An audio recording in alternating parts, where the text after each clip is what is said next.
Welcome back to Vismayam news 24. இன்றைய நாளுக்கான குவைத்தின் செய்திகளை பார்க்கலாம். செய்திகளுக்குள் செல்ல முன் எமது சேனலை சப்ஸ்கிரைப் செய்து கூடவே நோட்டிஃபிகேஷனையும் ஆன் செய்து வைத்துக் கொள்ளுங்கள். நாங்கள் பதிவிடும் வீடியோக்களை தவறாமல் பார்க்க முடியும்.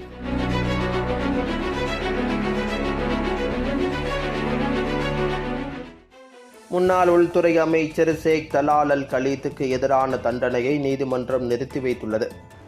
முன்னாள் உள்துறை அமைச்சர் ஷேக் தலால் அல் கலீத் மீதான தண்டனையை நிறுத்தி வைக்க நீதிமன்றம் முடிவு செய்து அவருக்கு பயண தடை விதித்திருக்கின்றது.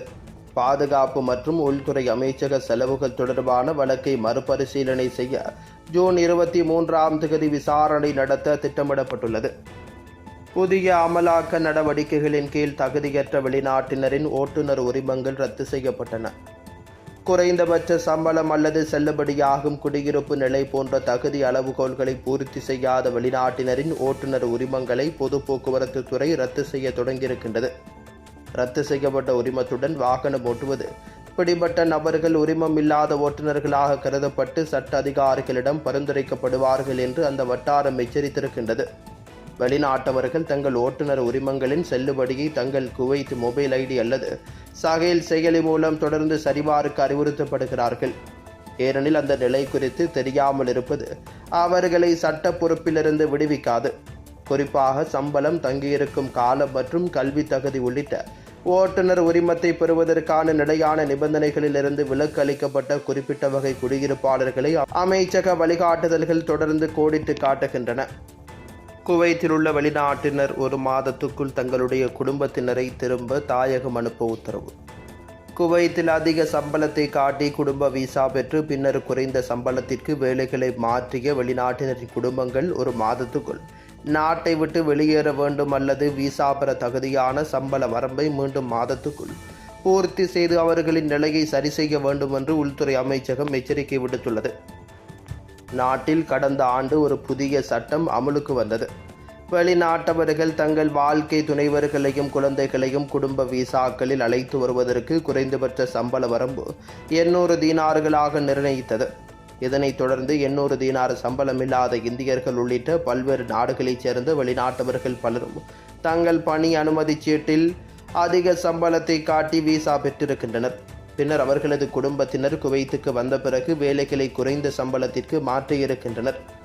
உங்கள் புரிதலுக்காக குவைத்தில் உள்ள சில கம்பெனிகள் தங்களுடைய கம்பெனி ஊழியர்கள் வங்கி கடன் பெற மற்றும் குடும்பத்தினரை அழைத்து வர தேவையான சம்பள வரம்பை பூர்த்தி செய்ய தொழிலாளி மாதந்தோறும் தங்களுக்கு சம்பளத்தை நிறுவனம் வழங்குவதற்கு 1 வாரத்திற்கு முன்னர் குறிப்பிட்ட தொகையினை கம்பெனியில் முன்கூட்டியே கட்டிவிடுவார்கள். இதையடுத்து சம்பளம் போடும் பொழுது சம்பந்தப்பட்ட தொழிலாளி குடும்ப விசா அல்லது வங்கி கடன் பெற தகுதியான விதத்தில் தொழிலாளியின் வங்கி கணக்குக்கு முன்கூட்டியே கட்டிய தொகை மற்றும் சம்பளம் இரண்டையும் சேர்த்து நிறுவனம் போட்டுவிடும். இப்படி செய்வதன் மூலம் குடும்ப விசா பெறவோ அல்லது வங்கி கடன் பெற தேவையான தொகையினை ஒவ்வொரு மாதமும் தொழிலாளி வங்கி கணக்கில் காட்ட முடியும். நிறுவனத்தின் அறிவுடன் பலர் இப்படி செய்கின்றார்கள். இது போன்ற விசாக்களை பெற்ற பலரை உள்துறை அமைச்சகம் வரவழைத்து அவர்களது குடும்பத்தினரை திருப்பி அனுப்ப 1 மாத காலக்கெடுவை வழங்கியுள்ளதாகவும் அல்லது பழையபடி விசா பெற தகுதியான குறைந்தபட்ச சம்பள வரம்பின் அடிப்படையில் அவர்களின் விசா நிலையை மாற்றி அமைப்பதற்கும் 1 மாத கால அவகாசமும் வழங்கப்பட்டுள்ளது. கடந்த ஆண்டு குடும்ப விசா வழங்குவது மீண்டும் அறிமுகப்படுத்தப்பட்டதிலிருந்து தங்கள் குடும்பங்களை அழைத்து வந்தவர்களுக்கு இந்த புதிய உத்தரவு பொருந்தும் எனவும் தெரிவிக்கப்படுகிறது. குவைத்தில் இன்றைய தினம் தங்கத்தின் பெறுமதிகளை பார்க்கலாம். 24 காரட் 1 கிராம் ஒன்றின் தங்கத்தின் பெறுமதி 32.90 குவைத் தீனார்கள் ஆகும். 22 காரட் 1 கிராம் ஒன்றின் தங்கத்தின் பெறுமதி 30.18 குவைத் தீனார்கள் ஆகும்.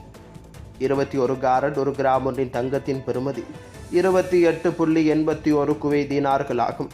18 காரட் 1 கிராம் ஒன்றின் தங்கத்தின் பெறுமதி 24.70 குவைத் தீனார்கள் ஆகும். குவைத்தின் நாணய மாற்று விகிதங்களை பார்க்கலாம். ஒரு குவைத் தீனார் ஒன்றின் இந்திய பெறுமதி 278.52 இந்தியன் ரூபாய்களாகும். ஒரு குவைத் தீனார் ஒன்றின் இலங்கை பெறுமதி 977.49 இலங்கை ரூபாய்களாகும். ஒரு குவைத் தீனார் ஒன்றின் பங்களாதேஷ் பெறுமதி 398.07 பங்களாதேசி டகாஸ் ஆகும்.